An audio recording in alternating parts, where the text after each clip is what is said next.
क्या आपने कभी ऐसा प्रेम देखा है जो दुनिया के ताने बाने सितम सह जाए, राजमहल छोड़ दे, विष का प्याला पी ले, लेकिन फिर भी मुस्कुराए? क्योंकि उस प्रेम में कोई सांसारिक मोह नहीं, सिर्फ ईश्वर होते हैं। यही प्रेम था मीराबाई का। आगे बढ़ने से पहले चैनल को सब्सक्राइब जरूर कर लीजिए। राजपुताने की धरती, 15वीं शताब्दी, मेड़ता रियासत में एक राजकुमारी जन्म लेती है। नाम रखा जाता है मीरा। बचपन से ही वो श्री कृष्ण की मूर्ति को अपना पति मान बैठती है। वो खिलौनों से नहीं, राधा कृष्ण की लीलाओं से खेलती है। जब बाकी राजकुमारियां श्रृंगार में समय बिताती हैं तो मीरा भजन गाती है, मेरे तो गिरधर गोपाल दूसरो न कोई। उनका विवाह चित्तौड़ के महाराज भोजराज से हो जाता है। लेकिन मन मन तो पहले ही श्री कृष्ण को समर्पित हो चुका था। ससुराल में तानों की बौछार होती है, रानी होकर सड़कों पर नाचती है। क्या कृष्ण नाम जपना एक राजघराने की बहू को शोभा देता है? मीरा चुप रहती है, लेकिन उसका मन श्री कृष्ण की बांसुरी की आवाज सुनता है, जो उसे भीतर से मजबूत बनाता है। और फिर आता है वो पल जब उसे विष दिया जाता है। पर कहते हैं श्री कृष्ण ने उस विष को अमृत बना दिया था। मीरा कहती है, जो कुछ भी है प्रभु की इच्छा है, वो जो देंगे सह लूंगी।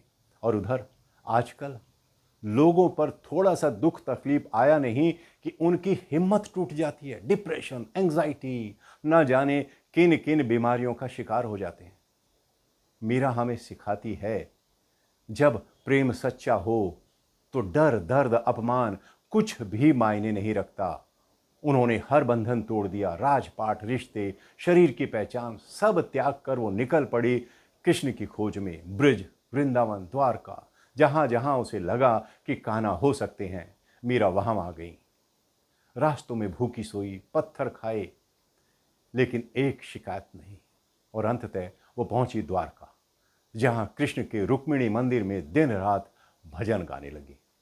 सैकड़ों लोग इकट्ठा होते थे उसे सुनने के लिए।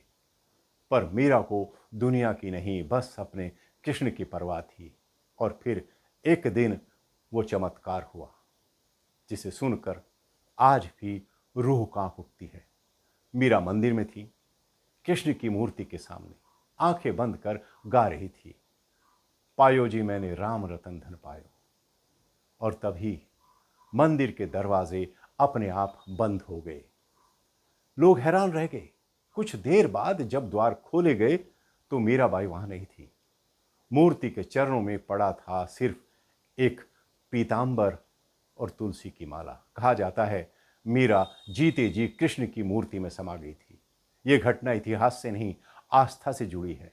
कोई दस्तावेज नहीं, पर लाखों दिलों की श्रद्धा यही मानती है कि मीरा का अंत नहीं हुआ, वो श्री कृष्ण में लीन हो गई। और आज की दुनिया में प्रेम में स्वार्थ है, रिश्तों में शर्तें हैं, पर मीरा का जीवन हमें बताता है कि जहां भक्ति सच्ची हो वहां ईश्वर स्वयं प्रकट हो जाते हैं।